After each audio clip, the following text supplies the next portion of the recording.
So with the recent game-by-game odds coming out on FanDuel, and Vegas has got Oklahoma losing to Missouri by 4. No easy way to sugarcoat it. The experts just don't believe in Oklahoma this upcoming season, and they would rather pick a team that has not had success against Oklahoma, even when they were a top 3 team in the country, 2007 and 2008. They would rather pick them over the Oklahoma Sooners. And I get it. The game's in Columbia. And Missouri had some decent transfer portal moves. But I feel like the SEC and the experts across the country, they're just missing it. But let's dive into it. Let's talk about it. Join the discussion. Jump in the comments below. I want to hear your guys' thoughts on whether or not you think Missouri can beat Oklahoma. And I did. I asked you all the other day. I said, hey, Missouri is favored by 4 against Oklahoma in the early lines. Do you think Oklahoma wins in Columbia? And if so, by how much? Click the line you take, which if you want to be a part of these polls, you can find them over in the community tab. But so far, when I'm recording this, 237 votes, 96% of you believe Oklahoma will win this game. Like, you'll take the +4 odds for Oklahoma. And several people jumped in the comments here. And the first one was Brent Venables for president. He said the same thing all Oklahoma fans want, right? Oklahoma is going to murder Mizzou. Sons of the O Youth 77. We're going to skull drag a Missouri. I agree with you there. There was a Missouri fan in here. I believe he got ate up alive by the Oklahoma fans. Here's another one. Oklahoma crushes Millhouse, and all of Mizzou Twitter goes silent on November 9th. I don't think Missouri Twitter will go silent, but yeah, skull dragging them. But as you guys can see here, here we go. Daryl Brown, right? Missouri wins by 2 touchdowns. OU's in rebuilding mode. I don't know what OU he's looking at, and I definitely don't know what Oklahoma or Missouri he's looking at. But Missouri to win by 2 touchdowns.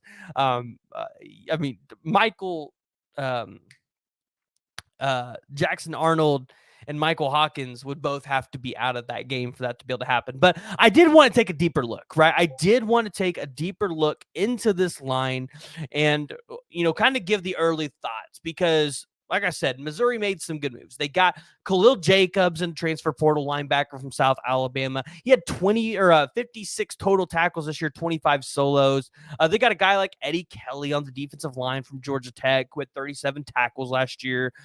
I thought the biggest question, though, was going to be how are you going to replace Cody Schrader at the running back position? They did hit the portal and got Nate Knoll, but I don't think that really replaces what they had at the running back. And then you look at the other position or other additions that they got through the transfer portal, like Toriano Pride Jr. from Clemson.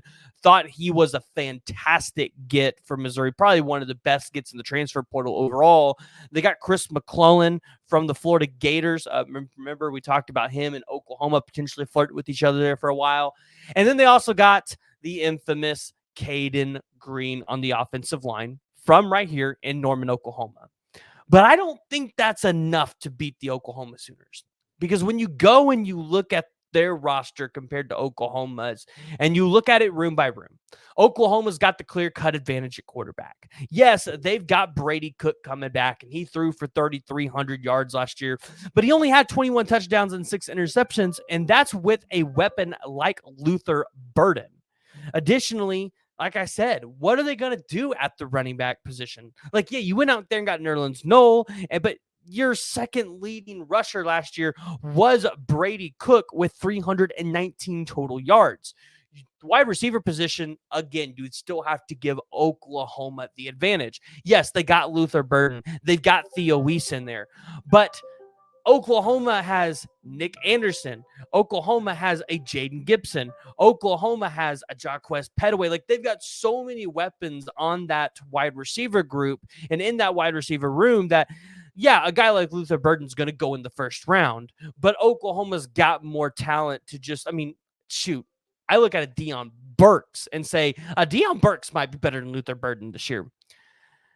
The only thing that they might have us on is the kicking game. If you guys remember Harrison Mavis last year, he was kicking 60-plus yard field goals to win the game for Missouri. Like, that might be the only room that they have us beaten. But no, I seriously, though, I look at safeties, I look at DBs, I look at linebackers, I look at the defensive line, right? You just got Dominic Williams. Dominic Williams makes OU's defensive line probably top 3 or 4 in the SEC this year, and they're going to have one of the best defensive lines in the country with what they already had there, what they had coming in, and with the addition of Dominic Williams.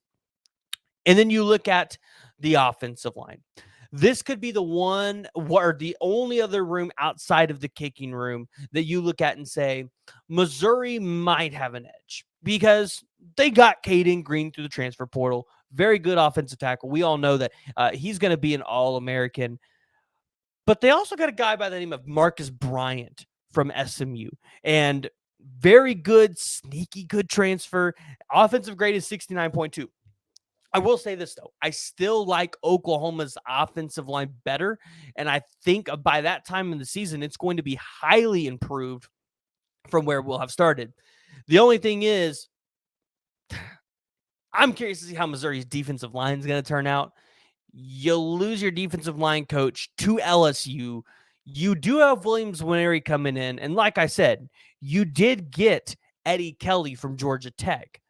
But is that enough? And you got Chris McClellan too. But is that actually enough to apply max pressure on these offensive linemen for Oklahoma that Bill Bedenbaugh has always turned out a good offensive line? If you're a Missouri fan and you're watching this, you're going to totally disagree with me. I know it. I'm not going to win with you, but I'm trying to make this point in argument to Oklahoma fans. I don't know if that their defensive line coach, their new defensive line coach, is going to be able to make that much of a difference to make Bill Bedenbaugh Oklahoma offensive line look that bad. So I said it earlier. I think Oklahoma gets anywhere between 9 to 11 wins. I think probably the most likely scenario is 10 wins for Oklahoma. And quite honestly, you're seeing the staff tweet about their 100 days down to college football, 100 years of Gaylord Memorial Stadium. I think Oklahoma has a chip on their shoulder with Missouri. You lost the 5-star defensive lineman Williams Winery to Mizzou. You lost Chris McClellan to Mizzou. You lost Caden Green. Like, they came in and stole Caden Green from you. I think Oklahoma is ready to go put it on the field. Just the players. I don't even want to know what the coaches think. I think this will be one of the best games that Brent Venables coaches all season. And I think Brent Venables will actually take this game a little personal and maybe coach the defense a little bit more himself. I think at the end of the day, Brent Venables is going to have to walk up to midfield and tell Eli Drinkowitz, we stand on business, or whatever they said. So, Oklahoma fans, I want to hear from y'all. Make sure you guys join the discussion. Jump down in the comments below. Give me your thoughts, because I think it's completely asinine that they would have Missouri favored in this game by 4 over Oklahoma, just because Mizzou's been in the SEC a little bit longer. But Oklahoma has absolutely dominated this series all time. So jump in the comments below. Join the discussion. Hey, and if you guys have not already and you guys have made it this far, make sure you guys hit that like and you hit that subscribe button.